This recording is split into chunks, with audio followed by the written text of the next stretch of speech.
এক ধাপ এগিয়ে। নাটোরে কাউন্সিলর ও ঠিকাদার দুপক্ষের মধ্যে টেন্ডার বিরোধকে কেন্দ্র করে সংঘর্ষে যুবকের মৃত্যু।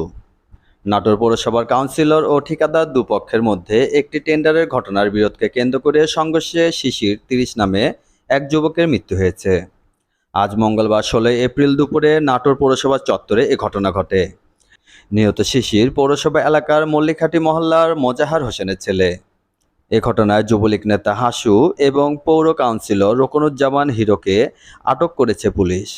পুলিশ সুপার তারিকুল ইসলাম জানান, আজ দুপুরে পৌরসভার ভেতরে হত্যাকাণ্ডের খবর শুনে আমি পৌরসভা এবং হাসপাতালে ছুটে যাই। সেখানে গিয়ে জানতে পারি ঠিকাদারি টাকার ভাগাভাগি নিয়ে বিরোধ চলছিল যুবলীগ নেতা হাসু এবং ৫ নং ওয়ার্ড কাউন্সিলর রোকনুজ্জামান হিরোর মধ্যে। এর বিরোধ মীমাংসা করতে কাউন্সিলর রোকনুজ্জামান হিরো এবং যুবলীগ নেতা হাসুকে নিয়ে বসেছিলেন পৌর মেয়র এবং কাউন্সিলররা।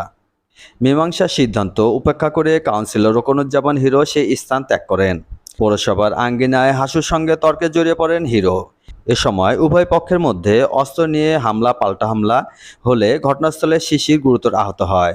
এ সময় স্থানীয়রা আহত শিশিরকে উদ্ধার করে নাটোর আধুনিক সদর হাসপাতালে নিয়ে গেলে কর্তব্যরত চিকিৎসক তাকে মৃত ঘোষণা করেন। আহত যুবলীগ নেতাকে পুলিশ আটক করে চিকিৎসাধীন রেখেছেন। পরবর্তীতে আইনানুগত ব্যবস্থা গ্রহণ করা হবে। আমার পার্টনার ছিল খন্দকার রোকনুজ্জামান হিরো। কাজ কাম শেষ, ও আমাকে কোনো টাকা পয়সা দেয় না।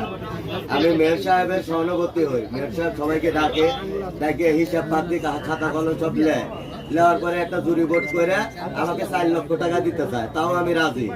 তারপরে যখন ওই রাজি না হয় তখন ওই বারান্দাতে এসে ওই মনে করেন ওর ছেলে পেলে রেখ দিয়ে ১৫ বিদ্যুৎ ছেলে পেলে এলো বাতারি কোপ ভাই, আমি কাঠটা ইয়ে করবো ভাই, আমি মাথা পায়ের তল দিয়ে যায় যা দেখে চিঠি সুদ্ধা রক্ত। কি নাম শোনো তো, নাম শোনো তো, নাম ফোনে কথা কার সাথে কবে কয়লো